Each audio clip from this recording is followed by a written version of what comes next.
Ciao ragazzi, oggi voglio rispondere ad un commento che è arrivato sul canale YouTube e l'ho posto anche qui su TikTok.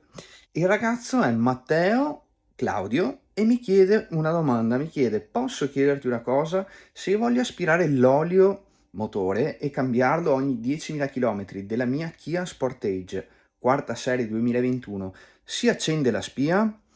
Io poi gli ho chiesto se era la macchina benzina o diesel. Lui mi ha detto è gasolio, ma volevo fare un cambio dell'olio ogni anno e al secondo portarla in concessionaria per il tagliando di routine. E ti rispondo subito, mio caro Matteo. Sostanzialmente la spia si accende in tre casi.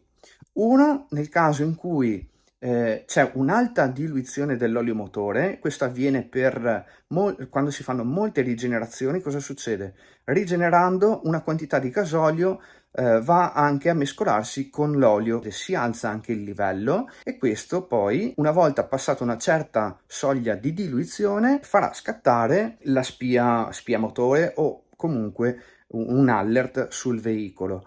Però c'è da dire che alcuni brand questa funzione non ce l'hanno, altri invece sì, come ad esempio Fiat hanno questa particolarità di poter tramite diagnosi andare a controllare lo stato effettivo, le condizioni dell'olio.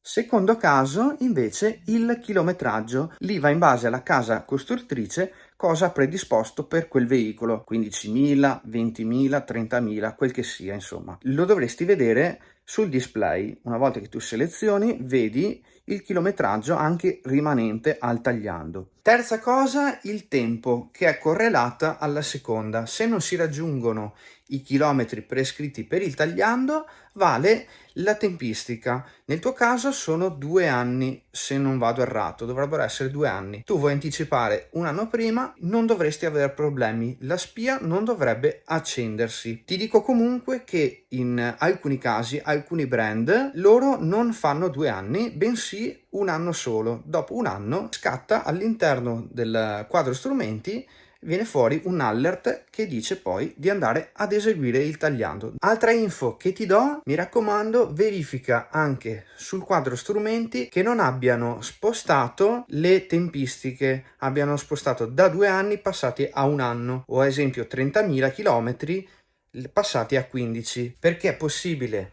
dal menu dell'auto andare a cambiare questi valori. Tu comunque per sicurezza vai a controllare sul libretto uso e manutenzione il tagliando. Se tu sei all'interno di queste tempistiche non dovresti avere problemi.